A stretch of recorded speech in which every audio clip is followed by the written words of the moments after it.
What's up, guys? I'm going to go over the essential basics for cross country. First, we're going to start off with the shoes. We need some simple training shoes. Basically, some shoes that you can put some mile in and you can do some workouts as well in them, but just some basic trainer shoes for starters.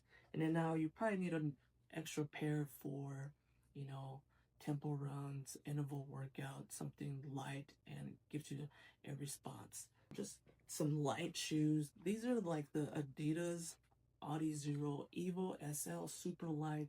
They have the Light Strike Pro. It's just basically just that foam material and it has a very great response. And I like these. I don't like to use the carbon plate on them in training. I stay away from those. Something that are light and give that extra pop in your training. Now, let's move on when it comes into racing. Now, this depends on the terrain. If you're in the grass, dirt, then you need some cross-country spikes to have some support on them. Got some spikes in them. Super light. Some of them have the carbon plate. These have the rods. So there's many options out there. Now, if the terrain changes, if it's on the pavement or on the road, now you need something super light. Um, get some ones that have carbon plate. That's the only time you want to use them in races.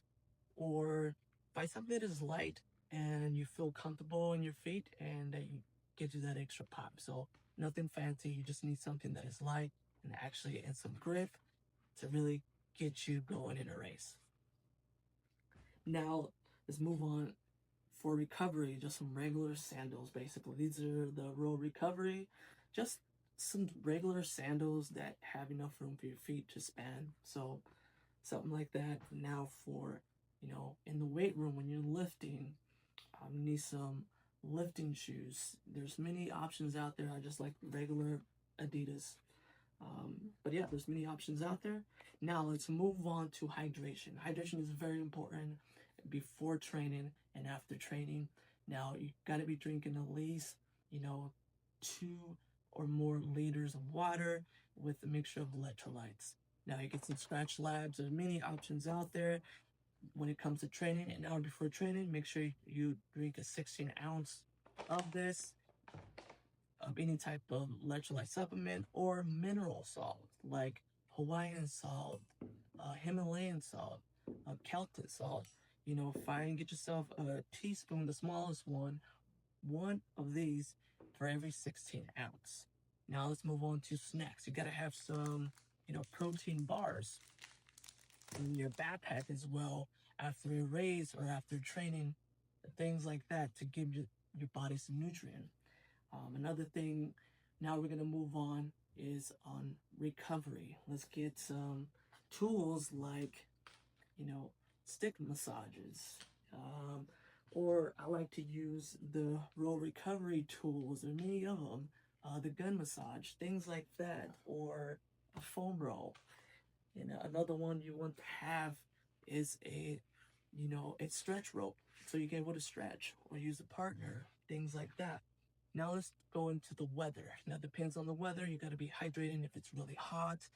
Um, Stay in the shade. Get yourself a towel and get yourself a little cooler with ice and water, and you can just dump it in there, put it in the back of your neck, over your head to stay cool.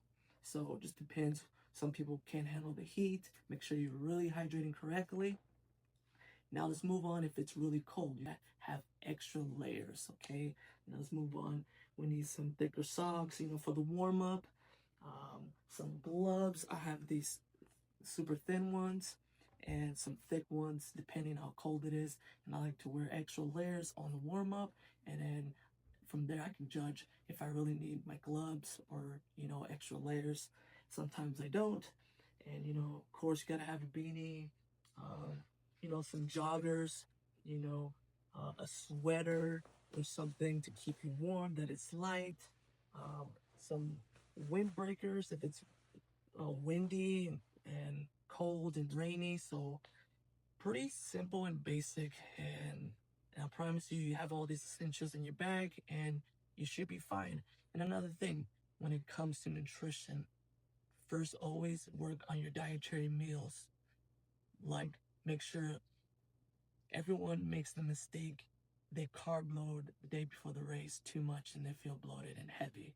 You gotta start the week of the race and start cutting little and have your regular meal the day before the race. Make sure you have your fruits, your vegetables, some protein, etc. And make sure an hour before your training or an hour before your race, you take some sort of electrolyte supplement. You gotta sip on it throughout the day. It's pretty simple and basic, so I hope this really helps.